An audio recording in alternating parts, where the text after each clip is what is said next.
আর ঠিক এক মাস তারপরে শুরু ভোটের মহারণ। সাধারণ মানুষের কাছে পৌঁছতে তাই দিকে দিকে প্রচারে নেমে পড়েছেন প্রার্থীরা।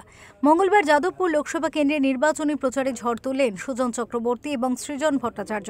যাদবপুর কেন্দ্রের প্রার্থী সৃজনের হয়ে প্রচারে নামলেন যাদবপুরের প্রাক্তন সাংসদ সুজন চক্রবর্তী। তিনি নিজেও এবার দমদম লোকসভা কেন্দ্রের প্রার্থী। মঙ্গলবার কালীবাজার এলাকা থেকে প্রচার শুরু করেন সৃজন।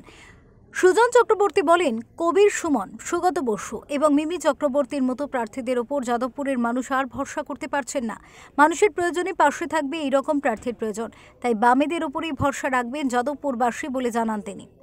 যাদবপুরের মানুষ ভালো, যাদবপুরের মাটি ভালো, যাদবপুরের মানুষ, আমি একসময় এখানকার এমপি ছিলাম, মানুষের মনের মধ্যে একটা অস্বস্তি আছে। তারপরে নানান ভাবে নানান সময় চেষ্টা হয়েছে, কখনো কবির সুমন একটা টার্ম, তারপরে সুগত বসু একটা টার্ম, তারপরে মিমি চক্রবর্তী আরেকটা টার্ম। মানুষ চায় এখানে ভরসাযোগ্য কাউকে, এবং সেই ভরসা বামপন্থা। এবং আমার কোনো সন্দেহ নেই যে সৃজনের মতন কম বয়সের ভালো ছেলে মানুষের সঙ্গে থাকবে, মানুষের প্রয়োজনে থাকবে। পাশাপাশি জয়ের ব্যাপারে আত্মবিশ্বাসী সৃজনও। যাদবপুর এবার বামেরা পুনরুদ্ধার করবে বলে জানান তিনি।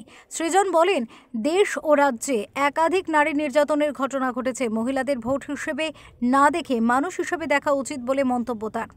এটা তো ঠিক ওইভাবে মহিলা পুরুষ হিসেবে দেখার ব্যাপার না, মানুষের ভোট চাইছি। যারা মহিলা ভোটকে টার্গেট করছে সেই অর্থে তাদের মনে রাখা উচিত যে তারা সন্দেশখালী থেকে হাথরস, কান্দুনি, গেদে বা পার্ক স্ট্রিট থেকে উন্নাও, পাটুয়া, তারা যেভাবে মহিলাদের মান সম্মান মর্যাদার প্রশ্নটাকে বিলুণ্ঠিত করেছে, এবং রুজি রুটির প্রশ্ন, তো মেয়েদের স্কলারশিপ সব বন্ধ হয়ে যাচ্ছে, মেয়েদের পড়াশোনার সুযোগ কমে আসছে, নাবালিকা বিবাহ বাড়ছে, চাকরি কাজ ইত্যাদির প্রশ্নে মেয়েদের যা সুযোগ সুবিধা পাওয়ার কথা, ইকুয়াল পের দাবি তো আমরা করছি। একই কাজে ছেলে আর মেয়েদের একই বেতন হওয়া উচিত, এই দাবি আমরা করছি। দক্ষিণ 24 পরগনা থেকে গোপাল শীলের রিপোর্ট, ওঙ্কার বাংলা।